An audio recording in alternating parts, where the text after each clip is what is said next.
Voter list का जहाँ तक सवाल है, उसके विरोध में बहुत सारे लोग हैं और वो इसलिए हैं क्योंकि अभी 1 साल पहले बिहार में चुनाव हुआ है, पूरे देश के साथ बिहार में भी चुनाव हुआ है।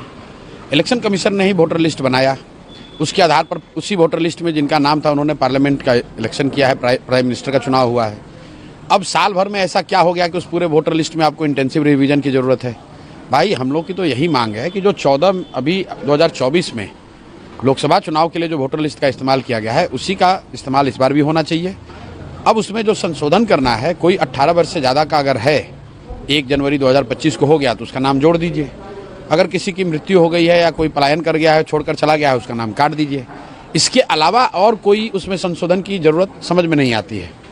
और अगर कोई ये कह रहा है कि भाई संशोधन इसलिए होना चाहिए कि कोई बाहर का आदमी आ गया है, घुसपैठिया आ गया है, तो मेरे भाई पिछले 1 साल से बिहार में तो एनडीए की सरकार है, तो क्या ये स्वीकार कर रहे हैं कि इनके सरकार के रहते हुए घुसपैठिए बाहर से आकर यहाँ बिहार में रह रहे हैं?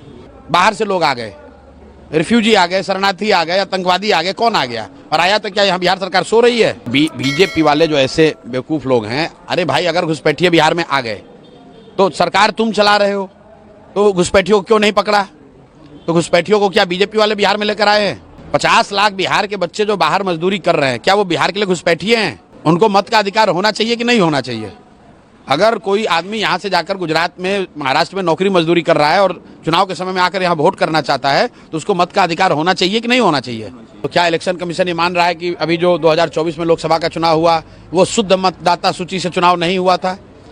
क्या इस देश का पार्लियामेंट और प्रधानमंत्री का चुनाव अशुद्ध मतदाता सूची के द्वारा किया गया है? पहले इलेक्शन कमीशन ये स्वीकार करे कि जो 24 का मतदाता सूची था वो शुद्ध नहीं था। आप कह रहे हैं कि हम इलेक्शन मतदाता सूची को शुद्ध कर रहे हैं, तो अभी साल भर पहले भी तो आप ही ने बनाया था, तो क्या वो शुद्ध था? उसी से पार्लियामेंट के इलेक्शन कराए थे। और अगर वो अशुद्धता आ गई लोकसभा इलेक्शन के बाद, तो अशुद्धता क्या है कि लास्ट के 2 महीने में अब चुनाव होना है, तो इलेक्शन कमीशन कह रहा है कि हम नया इलेक्टोरल रोल बनाएंगे। आप बताइए कि 50 लाख से ज़्यादा बिहार के लड़के, बिहार के युवा जो बाहर मजदूरी करते हैं, रोजी रोजगार करते हैं, वो तो दिवाली छठ में आएंगे, वो कैसे फॉर्म भरेंगे? मुझे किसी ने कहा कि वो इलेक्शन कमीशन कह रहा है कि उसको इंटरनेट पे भर देंगे। अरे भाई जो मजदूरी कर रहा है कोयम्बटूर में, जो मजदूरी कर रहा है सूरत की फैक्ट्रियों में, वो बेचारा कहाँ से समय निकालेगा, कैसे इंटरनेट पे इसको भरेगा? तो ये इसका बिल्कुल हम लोग विरोध करते हैं।